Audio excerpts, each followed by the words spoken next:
yan ang weakness ko. Dahil nasa abroad ang kanyang ina at madalas naman nasa bukid ang kanyang ama, ang kasakasama raw ni Elias noon, ang kanyang Lola Miriam at Lolo Marciano. Dili man bugoy na butaan man. Sa dagan na mong ako, hinigugma gyud na mo si Dibdib, mo gyud nang gimahal na mo. Sa kanila ako natutulog araw-araw. Sila din ang nagbabantay sa akin, sila ang nagbigay ng allowance.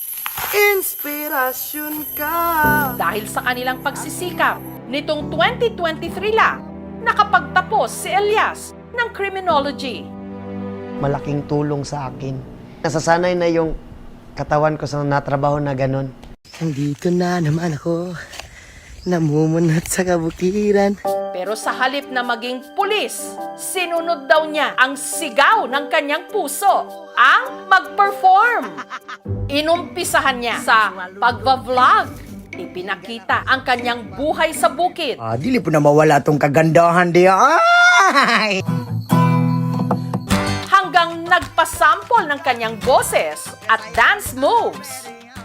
And the rest is history, ika nga. Si Elias, naimbitahan na ngayong magtanghal sa iba't ibang mga probinsya ng Mindanao. Napupuno talaga ang isang area kapag nagigig kami. Nararamdaman ko sa aking sarili is proud na proud, masayang masaya. Maraming fans na rin daw ang nagdi-DM o direct message sa kanya. Sinasabihan nila ako na, pwede ba tayo na lang? Pwede bang magkita tayo? Matawa lang din kasi mabait naman ako na tao at saka masarap din. Sa mga humuhopya o umaasa kay Elias, awat na! Tapos na ang laban!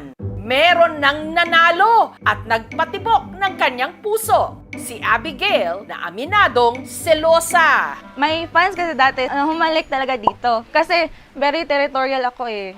Yung akin. Tapos ngayon, na-realize ko na since nag-expand na yung circle niya, yung mga tao na nakakasalamuha niya, kailangan ko talagang mag-adjust. Maliban daw sa charm ni Elias, na-fall din daw si Abigail sa puso nito. Makita mo talaga na maganda yung kanyang heart. At meron na rin pala silang anghel, si Apollo. Si Elias talaga is super hands-on sa aming anak. Paano ngayon? Kasi malayo ka sa kanila. Siyempre, nasanay ka nga